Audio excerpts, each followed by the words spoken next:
Hello everyone, I'm here today with a new process video, and I am working in my traveler's notebook, documenting the books I read. I actually had everything out on my desk to do a previous layout, had to walk away and just leave it, take care of some other things. Now I'm back and I just decided, hey, if everything's already out on my desk, I'm just going to go right into the next layout. So here I am. So on this one, this is going to be another single pager. My book was The Little Italian Hotel by Phaedra Patrick. And I have to say, I read this book because I did a previous one of hers. Let me grab it. Where is it here? This one, The Curious Charms of Arthur Pepper. I absolutely loved that book, and I talked about it here. And so when I saw, oh, she's got another one, I'm going to do it. I have to say, I was kind of disappointed in this one. I did not like it nearly as much. I just felt like, not that the other one didn't have some fluff to it, it did, and that's okay, but there was also substance there. I felt like there was a lot less substance in this one, so I don't recommend this book nearly as much as I would the other one that she wrote, but that's just my 2 cents. With having said all that, I do want to get started on actually scrapping it, and I'm thinking maybe kind of a neutral background, like maybe a tan, to go kind of with this rock wall here in the background. I thought maybe green, but I feel like that might be a little too much. So I'm thinking the sort of light tan might be the winner. So I have to go through my stash and just see, what do I have in that color that's already a scrap, that I don't have to cut into something else to get it. I pulled out this strip from my brown items, and I realized in looking at this, there's actually kind of a gray tint there. It's sort of like a grayish brown. So I did grab out my gray scraps as well, thinking maybe there's something in there that's a little more like this tone. If not, I mean, I wouldn't be opposed to just doing that and using a neutral background. Like that's fine. It doesn't have to be perfect, because again, I'm not keeping this long term. It's going to end up in the garbage at some point. I know the horror. Some of you might be gasping, clutching pearls. It's okay. This is just what I choose to do. You choose what you want to do, and this is what I'm going to do. Well, going through the gray scraps was a great idea, because look what I found. This is pretty dang perfect. I love it. However, this is all I have. I wish I had more. And frankly, I don't even remember this piece of paper. It feels like basil almost, because it's textured, but I know it's not. It must be something else. But I don't even remember where I got it or what I used it for. But here I have this mystery scrap.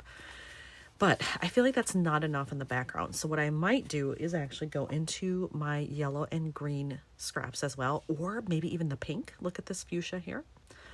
And maybe find like some strips, and I can do strips across and then layer the photo over it. That's what I'm thinking for now anyway.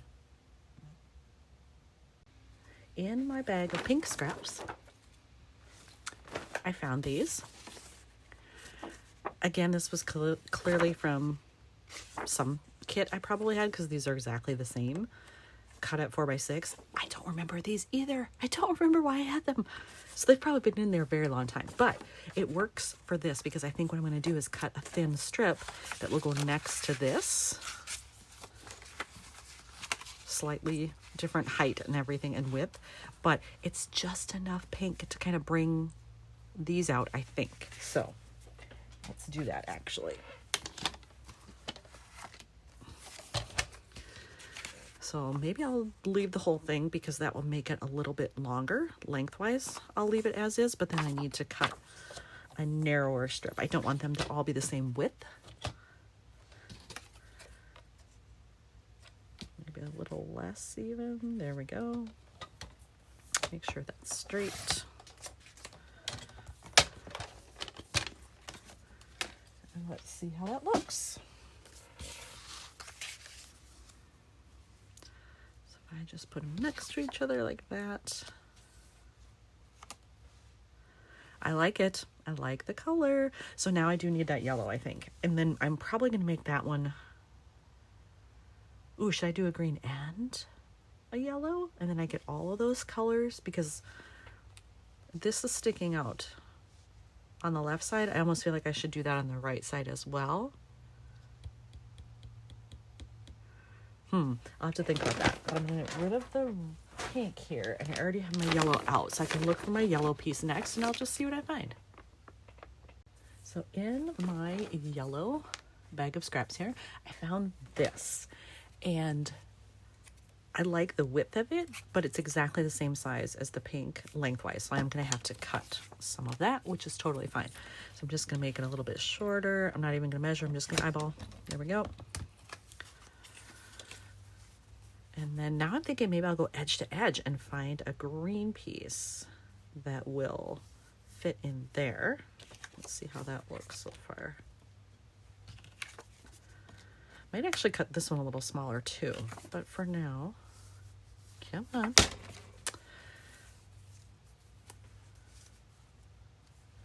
Just want to see what they look like. Yes. Yep, I do need a green. So I'm going to go into my green scraps next. I've gone into my green stash, and I have these two choices. I've narrowed it down to these. This is just a plain one, obviously, but it's a pretty close match to what we're seeing in the greenery here and the door. And it certainly brightens it up. But I also have this, and I kind of dig the polka dots. So could I get away with doing that? I think I could. I don't think it's horribly distracting.